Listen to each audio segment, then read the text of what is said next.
কোরবানির মাংস গরিব আত্মীয়দের মাঝে বন্টন করা কেউ কেউ আবশ্যক মনে করে, এটা কি গুনাহের কাতারে পড়বে কিনা?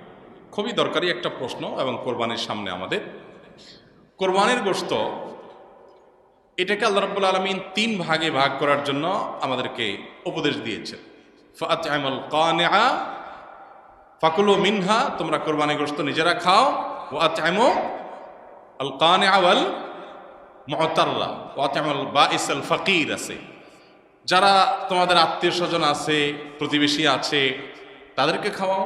আবার যারা অভাবী, নিডি, গরিব মানুষ, তাদেরকে দাও। তার মানে নিজে খাবেন, আত্মীয় স্বজনদের মধ্যে হাদিয়া উপঢৌকন দিবেন, আর গরিব দুঃখীদেরকেও খাওয়াবেন। কিন্তু এই বন্টনটা এটা কোনো ফরজ বা ওয়াজিব না। এভাবে 3 ভাগে করতে পারলে ভালো, উত্তম। কিন্তু এটা যদি কেউ না করে তাতে কোনো গুনাহ হবে না। আমাদের সমাজে সমাজের ভাগ নামে একটা ভাগ কোরবানির ক্ষেত্রে প্রচলিত আছে।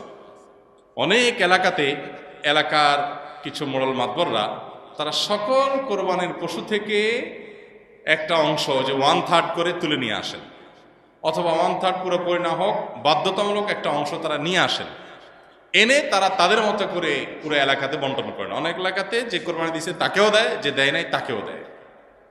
এখন এই সমাজের ভাগ নামে যে ভাগটা বাধ্যতামূলকভাবে কালেকশন করা হয়, সেটা কোনো অবস্থাতে জায়েজ না। যদি বাধ্যতামূলকভাবে করা হয়, যদি জোরপূর্বক করা হয়। এখন আমার কোরবানির গোশত আমার কাছে নির্দিষ্ট কিছু গরিব আছে জানাশোনা, আমি তাদেরকে একটু দেব, কোনো গরিবকে একটু বাড়ায় দিব, কাউকে একটু কমায় দিব। আমার হয়তো আরো দূরে কোনো আত্মীয় আছে, তাকে আমি একটু পাঠাবো। এখন আপনি এসে সমাজের ভাগ নিয়ে আপনার মতো আপনি বন্টন করতেছেন। আপনি আমার থেকে নিয়ে আপনার মন মতো এভাবে বন্টন করবেন, এবং সেটার জন্য সামাজিকভাবে এক ধরনের বাইন্ডিংস তৈরি করে দিবেন। এটা হলো জোরপূর্বক চাঁদাবাজির মতো। আমাকে আল্লাহ রাব্বুল আলামিন আমার সম্পদ দান করতে বলছেন, আমি সম্পদ দান করব, দান করলে আমি সওয়াব পাবো। আল্লাহ আমাকে উৎসাহিত করেছেন। এখন সমাজ থেকে যদি আমার কাছ থেকে বাধ্যতামূলক দানের টাকা নিয়ে যাওয়া হয়, নিয়ে তাদের মতো তারা গরিব মানুষকে দেওয়া হয়, ব্যাপারটা কেমন হবে?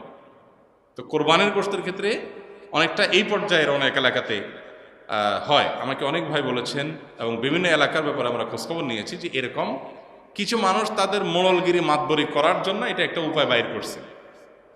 যে পরের ধানে পোদ্দারি একটা কথা আছে না, পরের ধনে পোদ্দারি। তো অন্যদের কাছ থেকে গোশত কালেকশন করে এনে উনি এবার এই প্যাকেট দিচ্ছে, ওখানে প্যাকেট দিচ্ছে, ইমাম সাহেবকে দিচ্ছে, মজলিস সাহেবকে দিচ্ছে, উনি এখন মোড়ল হয়ে গেছে।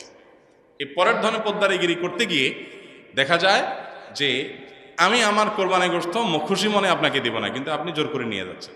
সিস্টেম দিতে হবে, উপায় নেই। জোর করা বলতে কি টানাটানি করা লাগে না, সিস্টেমটাই এমন করা হয়েছে যেটা না দিয়ে কোনো উপায় নেই। এরকম করা জায়েজ নেই। লা ইয়াহিল্লু মালু ইমরিইন মুসলিমিন ইল্লা বিতিবি নাফসি, হাদিসে আসছে কোনো মুসলমানের সম্পদ তার মনের সন্তোষ ছাড়া জায়েজ নেই।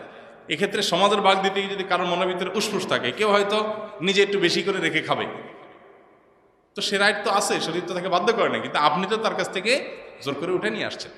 তো এরকমটি করা জায়েজ হবে না। হ্যাঁ, যদি একটা গরুরতে কয়েকজন অংশগ্রহণ করলেন, অথবা একটা ছোট্ট সমাজের কয়েকজন সম্পূর্ণ উইলিংলি তারা নিজেরা খুশি হয়ে দিয়ে কোনো একজনকে দায়িত্ব দেন যে তুমি সবাইকে সমান করে বন্টন করে দাও, বা গরিবরা সব ঘরে ঘরে যায়, তার চাইতে একটা জায়গা রেখে তুমি দিয়ে দাও, সবাই উইলিংলি করেছেন, সেটা অবশ্যই জায়েজ হতে